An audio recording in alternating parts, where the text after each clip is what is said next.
Hi there everybody, Lars here with another Writer's Rant, brought to you by Camille's Harem. Not just a podcast for novice writers by novice writers, but also a YouTube channel by novice writers for novice writers. Because writing is an adventure, it's more fun with friends. And today I'm following up on my closing comments from my rant about resetting your stories. You see, there are times when the story you are telling, whether because it's just really long or beginning to feel uninspired, that you need to shake things up.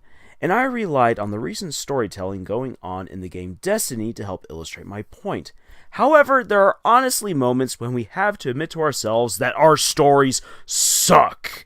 That it's just not going anywhere. It's no longer a joy to work on.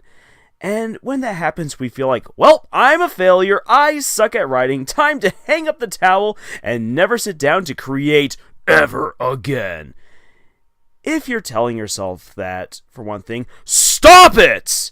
So what if your story is a massive train wreck?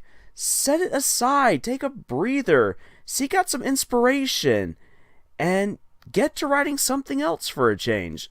And when you return, you'll see that you can fix it, reset it, and continue.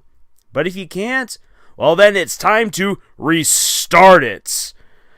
From your story's bones and gems, create something new. I'll be honest, I had a script with writing advice about how to restart a story, but I realized that it was all so subjective.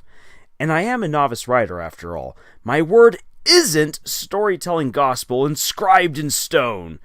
But what I do have are personal experiences about restarting a story, and those are ones that I do want to share, because I think that they're both instructive and it's a way of taking you through my own novice writing adventure. This will be the story of Whitefire, and it all began when I was an undergraduate in college. At the time, I was hanging out with a bunch of English majors who were all contemplating writing their own books. During this point in time, I had no inclinations whatsoever to become an author. My biggest holdups on that were I thought that no one would like to read the stories I had to tell, and I couldn't write dialogue to save my life. But you know what? Hanging around those awesome gals and guys, I got bitten by the writing bug, and I came up with a story that I started writing, and I posted it at regular intervals on my Facebook page. And it told the tale of an Amazonian society where a girl would become a woman when she turned 18, dyed her hair a bold, unnatural color, and forged her own unique weapon, and then went to slay monsters or champions. And in this particular story, the main character, who unfortunately I've long since forgotten her name, which is kind of sad, but in any case, the main character's sister gets killed by a band of pirates, and she makes it her womanhood quest to get revenge. She and her friends disembark on this epic quest to find the pirates and kill them. Meanwhile, in the country where the pirates hailed from, you find a man wandering the wilds with a sword possessed with the blood of demons.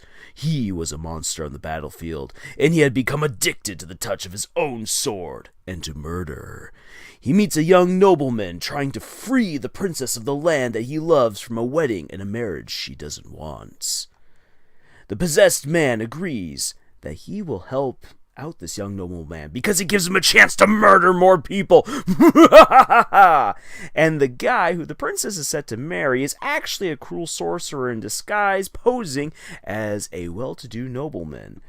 And he is doing all this crazy stuff because he wants the demon sword, and he has also contracted pirates to go and kill Amazonian women, such as the main character's sister, to bring back their corpses to perform unholy experiments on. And so, as things start getting convoluted and crazy in this story, and after a super crazy rescue, the princess, the murderer, and the young nobleman who set out to rescue the princess in the beginning run into the Amazonian woman and her party, and they form a quest party. Oh, just like any good D&D campaign. And it was at this point that the story fell absolutely apart. I just had no idea where to go anymore. I was like, wait, what on earth am I even doing? How on earth are all these characters even getting along? How do their motivations align? This is just a mess. And I just dropped it like a bad hot potato. And later on, a couple years later, I tried to pick it up again, and it just wouldn't work. It was just honestly bad.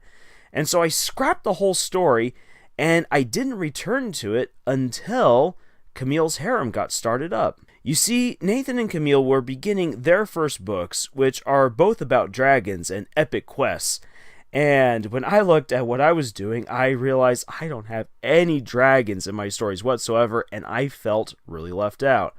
And so honestly, this was really selfish of me to do, looking back at it, but I sought to create my own story about dragons.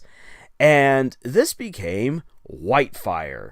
You see, what I did is I took the bones of what I had written previously, and I fleshed it out as a whole new creation. So, first of all, the Amazonian women became, now in this new story, Dragonborn. And I really like the idea of them having really crazy hair still, and so I changed it to where their hair color was now the same color or colors as the scales of their dragon parent. And I changed Whitefire's hair from pink, as it was in this original story, now to a gorgeous pure white, the color of her father's scales, and I gave to her now a quest of revenge to avenge her father, who has been murdered by other dragons, as well as her mother, who was also killed in the process. And the crazy possessed sword I rewrote as something even more sinister, believe it or not. In this instance, a sword that is forged from the corpse of a very dangerous dragon, and it is now in the possession of Whitefire. And I rewrote the young nobleman who was on a quest to save the princess that he loved. I changed him into a naive young man who wants to become a dragonist. And in my story Whitefire, dragonists are trained politicians, scholars, and warriors who act as liaisons between humans and dragons, because in the world of Whitefire there's this massive social divide between dragons who rule the world and humans who serve under them. And in this particular story, he is now contracted to save a princess, and in this case, a dragon princess. And I replaced the insane murderer who had the demon sword originally with another character who is now way more engaging and interesting. And the villain, the sorcerer guy, I actually split then into two different characters. I kept the different motivations that sorcerer originally had, and I took the more superficial ones and crammed them all into a whole new villain, and the sorcerer, with his more devious plots, I transformed then into a dragon who plays as one of the main villains throughout the story. Other than that, everything else is absolutely new. You can barely tell, even I can barely tell at times, that I took basically this Facebook story from years ago and retooled it now as a dragon story. And that's totally fine. You see, the first story just didn't work for me for a variety of reasons, but I found a way to bring certain themes and characters back to life in a wholly different story. Hence, really, the restarting is what I'm getting at right here. It's at a point where you can barely tell what it once was unless you look back at the old bones. Now, this won't be the same experience for everyone. Sometimes your story can be rescued, and other times it just needs better planning, or a darling here and there needs to be killed. And really the best advice I can give is this: just simply don't give up. Don't think of yourself as a terrible writer. If you're feeling those thoughts, take a break for a little bit and do what you need to do to calm yourself down. Honestly reassess your story, get feedback from others, and then get right back to it. If you need to hit that restart button and just give it a whole new twist, give it a whole new face, a whole new shape, then go ahead and do that. That's totally fine. Because really, once again, this is your story, and as I've said before, the world and you need your stories. So do whatever it takes to get it out there. I hope that my advice and my own personal story were helpful to you. And I really wanted to share my failures and my successes in regards to this story, which has now become what I call Whitefire. And it's my hopes that this story of a failure turned to a greater success will help to inspire you at least a little, and that you will get out there and write your little heart outs. So that will do it for me for now.